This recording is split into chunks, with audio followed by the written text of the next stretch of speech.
I'm back with another chapter from Boy at the Back of the Class. Last week we read chapter 10. We found out all about Ahmet's journey and what up to now. So here's chapter 11. Chapter 11, The Game of Scrabble. After hearing Ahmet's story and seeing his pictures, I was bursting with lots of new questions. So were Tom and Josie and Michael, but we knew we couldn't ask Ahmet anything. We should write them down, suggested Josie. Then maybe after the holidays, Ahmet will have put some more pieces back together, and Mrs. Khan will think it's okay for us to ask him. We all agreed, so when I got home that night, I took out my old list of questions and, after crossing out the ones I had the answers to, wrote the new questions out in my very best handwriting, just to make sure we wouldn't forget any of them. This is what the list looked like. So you can see he's crossed out all of the questions he had in before, apart from his last one of do you have a best friend? Our 5 new questions. What is your sister's name and where is she now? Why wasn't your mum in the last picture? What happened to the cat? How long did it take to walk to France? Who are the bullies who dropped bombs on your house? After I had finished writing them out, I put the list in the front pocket of my rucksack. I would have to wait until the holiday was over to find out if Ahmet was ready to answer any of them. I know everyone in school likes the holidays, but I don't. Not really. Mum still has to work and she can't afford to send me to a holiday camp or for extra activities, so I had to spend most of my time with Mrs. Abbey. Usually, Michael and Josie's parents come and take me to their house for a day. Michael was taking him on holiday to France, and Josie was going camping, and Tom and his brothers were visiting family near the seaside, so there was no one to play with this holiday. This week felt extra long and extra boring because London had what Mum calls a grey day week. That's when all the days are so cold and grey and wet and blustery that you don't want to get out of your pyjamas or your bed, and the whole week feels like one long grey day that you can't wait for to be over. But on the Sunday morning before school opened again, just as Mum was reading her newspapers and I was trying to decide what we should do for our Sunday adventure, the phone rang. Mum picked it up, and when she put it back down again, she was biting her lip and frowning. That meant she had forgotten something important and was feeling angry at herself. Darling, I'm so sorry. I completely forgot. That was your Uncle Lenny on the phone reminding me that he's coming to lunch today. I jumped up in excitement. With your Aunt Christina and baby Jacob, she added. I sat back down and made a face. Can't Uncle Lenny just come on his own? I asked. Mum shook her head. No, he can't. Your aunt and Jacob haven't been here in a while, so it's nice that they want to come. And then noticing that I was still making a face, she added, and guess what? Uncle Lenny is bringing lunch. Roast chicken, your favourite. And he wants a game of Scrabble match that you'll set up the board immediately. I jumped up and ran to my bedroom to get the Scrabble board from underneath my bed. I love Scrabble more than all the other board games because it's the only game that I don't ever get bored playing. Dad always used to let me win by placing his letters in silly places so that he would get the lowest points. But Mum and Uncle Lenny never play low-scoring words on purpose because Mum says that helping me to win is cheating. She does let me use the dictionary though, because otherwise it wouldn't be fair. After all, she and Uncle Lenny are older and cleverer and know lots more words than a 9 3/4-year-old could ever know. Just like that, I didn't mind Aunt Christina and Jacob coming at all, because there was nothing I loved better than eating my Uncle Lenny's roast chicken, except playing Scrabble with him. Just like Josie, Uncle Lenny is in all my memories too. When Dad died, I remember him being at the hospital with us and hugging me a lot. That was when he started calling me his brave little tiger. I don't know why, because I didn't feel the tiniest bit brave. But I didn't mind, because after the funeral he was the only person who stayed behind and helped me sort everything out. None of my other uncles and aunts who visited us that day ever came back to see Mum and me again. Mum's friends try and visit us when they can. Josie's mum is always asking us if we need help, but they're busy with work just like Mum is. Sometimes I think that most of the people who came to the funeral were all really witches and wizards who had appeared out of thin air just so they could eat a buffet and shake their heads a lot before disappearing again. It was good that they disappeared because most of them smelled like old mothballs and liked to pinch my cheeks until they hurt. That's another reason I loved Uncle Lenny. He's never ever pinched my cheeks or smelled like mothballs. He smells like warm bread most of the time and freshly baked cookies some of the time. He's a taxi driver and only works at night. He loves his job and tells us the funniest stories about all different kinds of people who have jumped into the back of his car, like the time a famous actress got in and ordered him to drive around for a whole hour just so she could get some sleep. Or the time a large Italian family spent the whole ride silently fighting over a single portion of fish and chips. When my Uncle Lenny visits us, he always brings a large bag of food shopping and a chocolate bar just for me. He doesn't usually come with my Aunt Christina because she doesn't like us. I don't know why. But it's okay, because I don't like her either.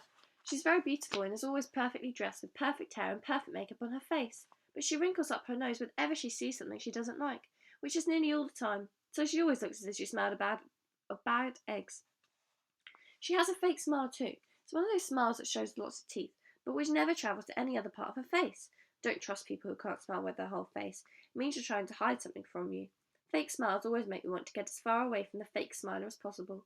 There's some Jacob is okay, but he's only 2 and likes to break things, so I try to hide all my best toys from him when he comes over. After I finished setting up the Scrabble board, I helped Mum tidy up the house and was making my bed sheets extra straight when the doorbell rang. All right, all right, all right. How's your favourite nearly 10-year-old doing? Shouted Uncle Lenny when I opened the door. He always says that, even though I know I'm the only nearly 10-year-old he knows, which means he can't have any other favourites. Okay, I shrugged. Only okay? He asked, bending down and looking me in the eyes.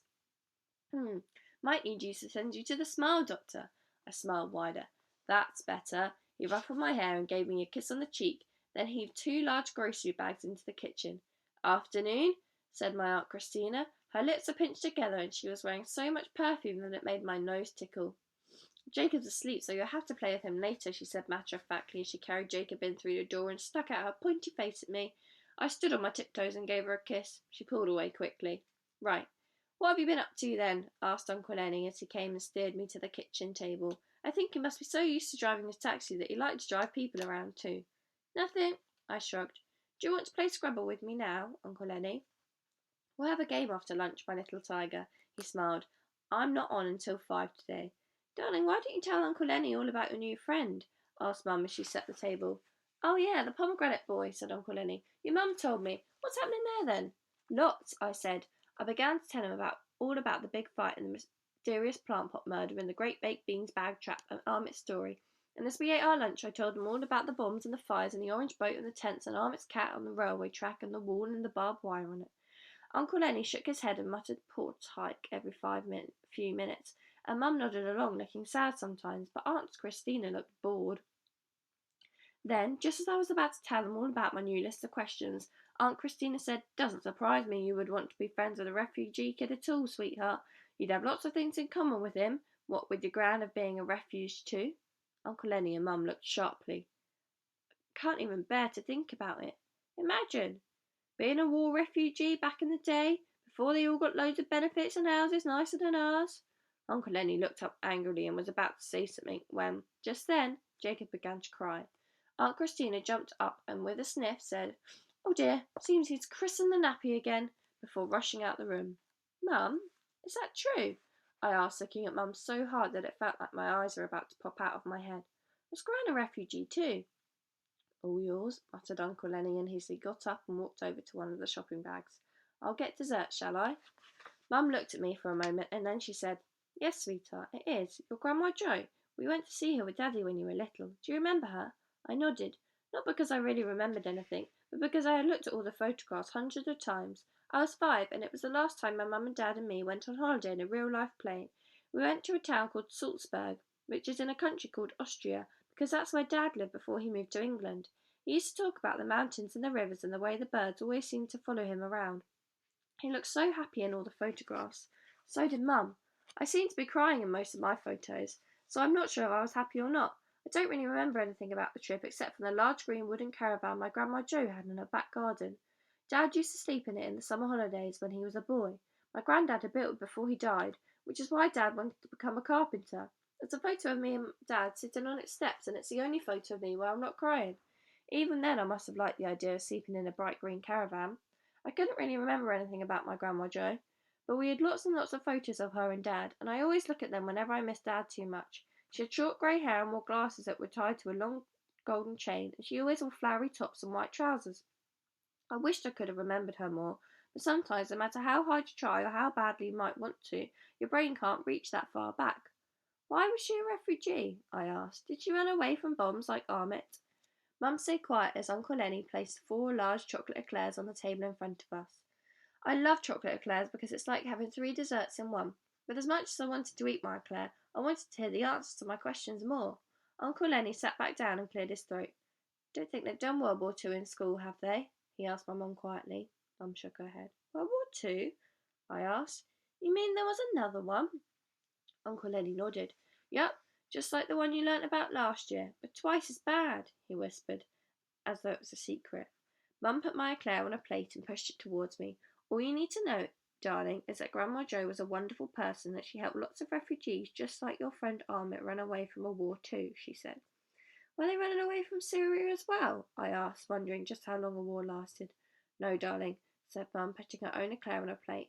They ran away from a different war, one that started in Germany, and they were running away from people who called themselves Nazis.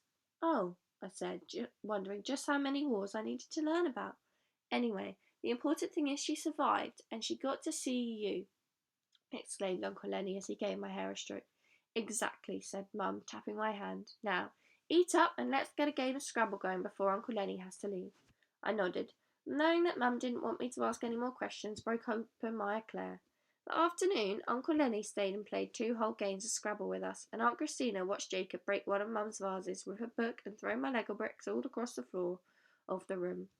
Mum won the first game and Uncle Lenny won the second, and I got the lowest points I'd ever gotten in history.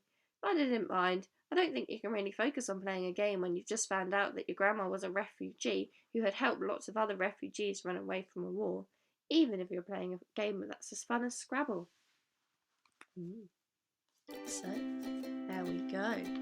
Now, at the beginning of that chapter, the boy goes through his list, and one of the questions that is on his new list of questions is, what happened to your mum and sister? Where are your mum and sister? Are they in Syria still? Are they here but we just haven't seen them? So I want you to make a prediction about what you think might have happened to your mum and sister. Think carefully to some of the things we did, which feels like ages ago back at school now, looking at those boats, looking at those journeys. What might have happened to his mum and sister? Where do you think they are, or what might have happened to them? So have a go and come back next time for the next chapter. Bye!